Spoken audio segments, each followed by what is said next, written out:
प्रातः काल का समय था। आश्रम के चारों ओर शांति फैली हुई थी। पक्षियों का मधुर कलरव, बहती शीतल वायु और तपोभूमि की पवित्रता सब मिलकर वातावरण को दिव्य बना रहे थे। उसी पवित्र वातावरण में गुरुजी आसन पर विराजमान थे। मंगल हो, हर मनुष्य का मंगल हो, इस ब्रह्मांड का मंगल हो। हे परम शक्ति, इस पृथ्वी को समस्त समस्याओं से मुक्त करो। प्रणाम गुरुजी। दीर्घायु हो शिष्य। गुरुदेव, आज आपने एक ही समय, एक ही क्षण में हम सबको यहाँ क्यों बुलाया है? क्या आज कोई नई शिक्षा मिलने वाली है? विचलित होने का कोई कारण नहीं है वत्स।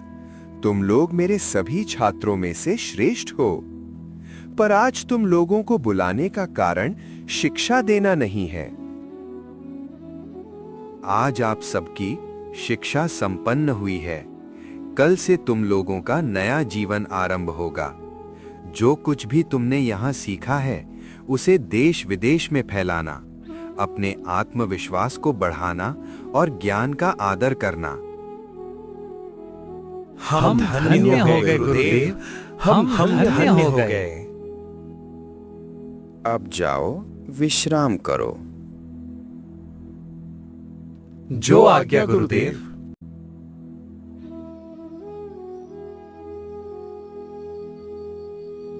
आज मैं इतना प्रफुल्लित हूं कि शब्दों में बता नहीं सकता। सोचो, जब पूरी दुनिया मेरी विद्या की चर्चा करेगी, जहां जाऊंगा लोग मेरी सेवा करेंगे। भाइयों, आप लोग जहां जहां जाएंगे कृपया मुझे भी साथ ले चलिएगा। आपके साथ रहूंगा तो और सीखूंगा। पागल है क्या? तुम्हारे पास तो कोई शिक्षा ही नहीं है। हम तुम्हें साथ नहीं ले जा सकते। तुम अलग ही जाओ। अगर तुम हमारे साथ चलोगे तो हमारा अपमान होगा। आप लोगों के साथ रहकर ही तो अपने ज्ञान को समृद्ध करना चाहता हूं। अच्छा, अगर भाई कहने में अपमान लगता है तो सबको कह देना, ये हमारा नौकर है। अभी तो कोई आपत्ति नहीं है ना?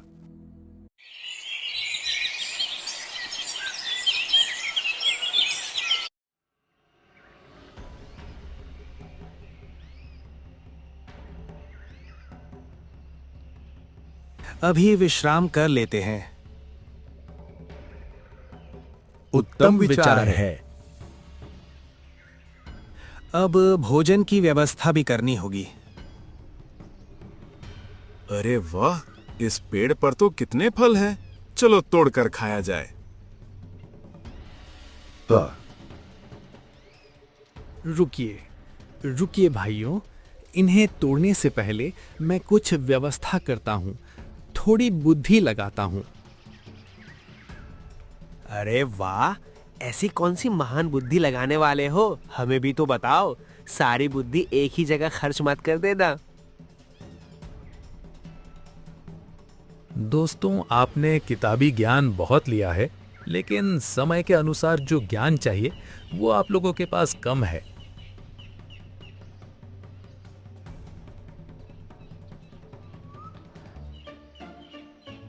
अरे देखो, ये हड्डियां किसकी हैं? यहाँ क्यों पड़ी हैं? निश्चित ही किसी जंगली जानवर की होंगी। वाह वाह, ये भी तुम्हारे चतुर दिमाग का कमाल है। अरे नहीं, ये तो साधारण ज्ञान है। जंगल में जानवर की ही हड्डी मिलेगी। मुझे तो ये शेर की हड्डी लगती है। नहीं, ये सियार की है। हे गुरुदेव, आपकी दी हुई शिक्षा व्यर्थ ना जाए। ओम।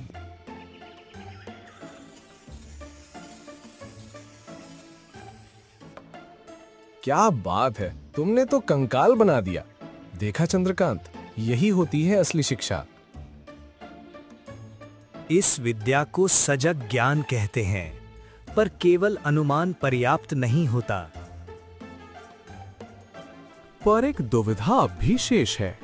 ये कंकाल किस प्राणी का है, ये अब भी निश्चित नहीं। मुझे पूरा विश्वास है ये शेर का है। विश्वास और ज्ञान में अंतर होता है। जिसकी जानने की इच्छा अधूरी हो, उसकी शिक्षा भी अधूरी ही रहती है। तो बताओ, अब सटीक उत्तर कैसे मिलेगा? इसकी जिम्मेदारी तुम लोग मुझे दे दो। वो कैसे? मैंने जो विशेष ज्ञान प्राप्त किया है, उसके जरिए मैं इस कंकाल में मांस और चमड़ा वापस ला सकता हूं और पता चल जाएगा कि ये कौन सा प्राणी था। ठीक है, तो इस बारे में हम कल सुबह चर्चा करेंगे। ठीक है, हम लोग निकले थे देश भ्रमण के लिए, लेकिन फिर भी हम बहुत विलंब कर रहे हैं।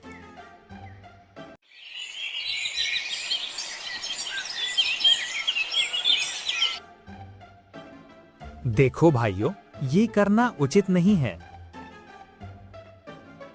अरे ओ चंद्रकांत, तुम्हारे अंदर की ये जो जलन है वो हमें साफ दिख रही है।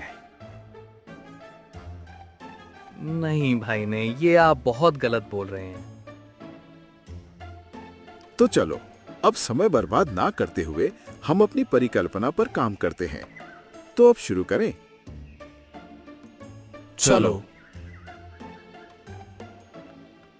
हे गुरुदेव, मुझे आशीर्वाद दीजिए।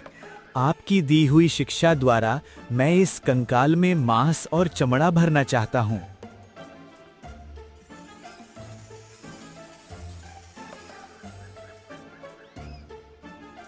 बहुत अच्छे, बहुत अच्छे। तुमने ये कर दिखाया वीर बाहु, बहुत अच्छे। इससे आपकी आश्चर्य क्षमता का परिचय मिला। चंद्रकांत, तुमने ये सारी शिक्षा ग्रहण नहीं करी तो उसमें चिंता की कोई बात नहीं है। तुम हमारे साथ रहोगे तो सब कुछ सीख जाओगे। हाँ, मैं अपने दोस्तों के लिए गर्व अनुभव करता हूँ। तो फिर हम क्या अपनी यात्रा शुरू कर सकते हैं? अरे तुम्हें क्या पता गुरु की खास विद्या तो मेरे पास है, जिसका प्रयोग मैंने किया नहीं। कौन सी विद्या? प्राणदान की विद्या। अकेला मैं ही इस विद्या को ग्रहण कर पाया हूं। क्या बोल रहे हो रामनाथ? ये श्रेष्ठ शिक्षा भी तुमने ग्रहण कर ली? आखिर कैसे? हाँ, ताकि तुम लोगों को ये झूठ ना लगे, इसीलिए मैं ये विद्या का प्रयोग इस शेर पर करूंगा। असंभव! आप लोगों के ज्ञान को क्या हुआ है? आप लोग शेर का प्राण लौटाने की बात कर रहे हैं।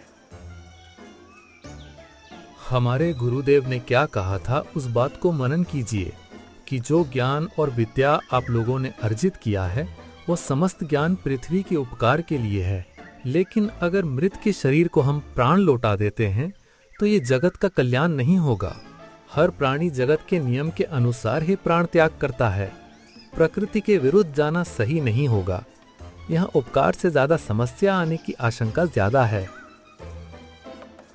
नहीं नहीं, इस विषय में मैं आपका साथ बिल्कुल नहीं दे पाऊंगा। अरे मूर्ख ब्राह्मण, डरे हुए ब्राह्मण, हम तुम्हारे साथ नहीं रहेंगे। चले जाओ यहां से। देखो, तुम लोग मेरे बहुत पुराने दोस्त हो, तो मैं इस तरह तो तुम्हें त्याग नहीं कर पाऊंगा, किंतु मैं तुम लोगों से दूरी बनाए रखूंगा। मैं जा रहा हूं।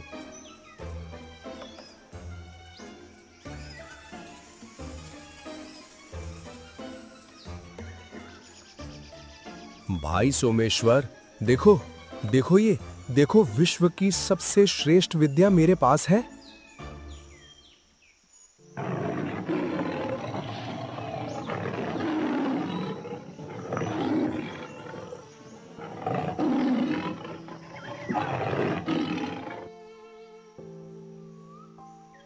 नहीं हो। हाय हाय हाय, इसी कारण से मैं डर रहा था। सिर्फ पोथी पढ़ने से ही संपूर्ण ज्ञान नहीं मिलता है, वास्तविक बुद्धि का भी प्रयोग करना चाहिए। लेकिन आप लोगों ने मेरी बात नहीं मानी। आप लोग मेरी बात मानते तो ऐसी अवस्था कभी नहीं होती, कदापि नहीं होती। इस कहानी से हमें सीख मिलती है कि केवल ज्ञान होना ही पर्याप्त नहीं होता, सही समय पर विवेक और बुद्धि का प्रयोग करना भी उतना ही आवश्यक होता है, वरना ज्ञान विनाश का कारण बन सकता है। अब जरा आप बताइए, आपको किस तरह की कहानियां ज्यादा पसंद है? डरावनी, जादुई, रहस्यमयी? कमेंट में जरूर लिखिए। और अगर कहानी अच्छी लगी हो तो चैनल को सब्सक्राइब कर दीजिए। अगली कहानी उसी पर बनेगी।